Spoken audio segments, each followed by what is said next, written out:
Imagine being the most powerful man in the empire, commanding armies, feared by your enemies, obeyed by your people. And then, imagine your own soldiers turning against you, not with swords, not with daggers, but with shovels. They drag you into your own tent, pin you down, and begin to bury you alive beneath the dirt floor. Why would hardened warriors commit such a horrifying act? And what could drive soldiers to silence their emperor in such a cruel and secretive way? Today, we unravel the dark tale of Emperor Carus. To understand this gruesome betrayal, we need to step back into the late 3rd century, a time of chaos and bloodshed for the Roman world. The empire was staggering under constant invasions, civil wars, and assassinations. In fact, this was known as the crisis of the 3rd century, when emperors rose and fell with frightening speed. Carus wasn't born into royalty. He was a soldier, a hardened commander who earned the loyalty of his men. In 283 AD, after the suspicious death of Emperor Probus, Carus was proclaimed emperor by the legions. Some say Probus was murdered by his own troops, and Carus simply stepped into the vacuum of power. Others suggest Carus himself may have had a hand in it. Either way, he emerged as Rome's leader, and he wasted no time marching east against the empire's greatest rival. At first, things went well. Carus pushed deep into Persian territory, winning victories and capturing cities. His troops carried him across the Euphrates and into Mesopotamia, where he claimed the grand title of Persicus Maximus, the conqueror of Persia. But victory came at a price. The deeper Carus marched, the more restless his soldiers became. Supplies ran low. Disease spread through the camp, and whispers began to circulate. Had they marched too far from Rome's heartlands? Was their emperor leading them to glory or to ruin? Here's where the story twists into legend. Ancient historians give us conflicting accounts of Carus's death. One report says he was struck by lightning in his tent, a divine punishment, perhaps, for daring to challenge Persia. Another whispers that he fell sick and died suddenly. But the most haunting version is this. Carus was betrayed by his own soldiers. His men, weary of war and distrustful of their commander, decided to silence him in the most final way possible. They entered his tent at night, pinned him down, and began shoveling dirt onto his body until he suffocated, buried alive under the weight of the earth itself. Why would loyal legions do this? The answer lies in fear. The Roman army wasn't just a fighting force, it was a kingmaker. Soldiers expected their emperors to lead them to victory and safety. But if they believed a commander had lost the favor of the gods, or worse, was leading them to disaster, they could, and often did, remove him. Killing a Roman emperor outright was risky. It could spark backlash. But burying him alive inside his tent, leaving little evidence of murder, was a chillingly clever solution. If questioned, the soldiers could simply claim, he died in the night, perhaps struck by lightning, perhaps seized by sickness. No one could prove otherwise. Picture the scene. The emperor, once the supreme commander of Rome's armies, kneeling in his pavilion as dirt piles higher and higher. A single candle sputters in the darkness, while outside, the camp lies silent. No swords clash. No orders are shouted. Only the quiet scrape of shovels as the men entomb their leader beneath the soil. For the soldiers, it was both practical and symbolic. By burying Carus, they erased him, snuffing out his presence in secrecy, avoiding the spectacle of open assassination. The tent itself became a tomb, swallowed by earth, as though the emperor had never returned from Persia at all. When dawn came, the army announced that Carus was dead.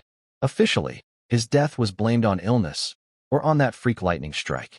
His sons, Carinus and Numerian, were proclaimed co-emperors, and the army began its march back toward Roman territory. But the empire would not stabilize. Carinus gained a reputation for corruption and excess, while Numerian soon met a suspicious death of his own. Rome spiraled once again into civil war, with generals and usurpers rising to claim the throne.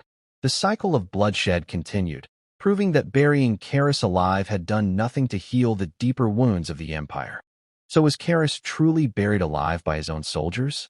Or was this just another rumor, born in the shadows of campfire whispers?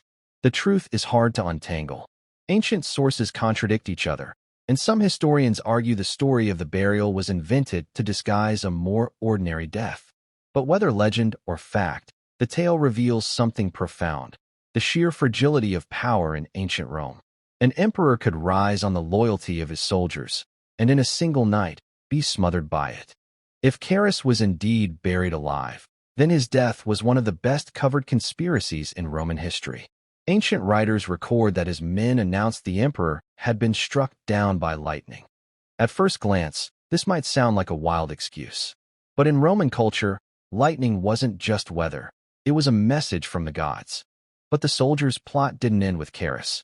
His younger son Nemirian, who had been proclaimed co-emperor, soon met a fate just as mysterious.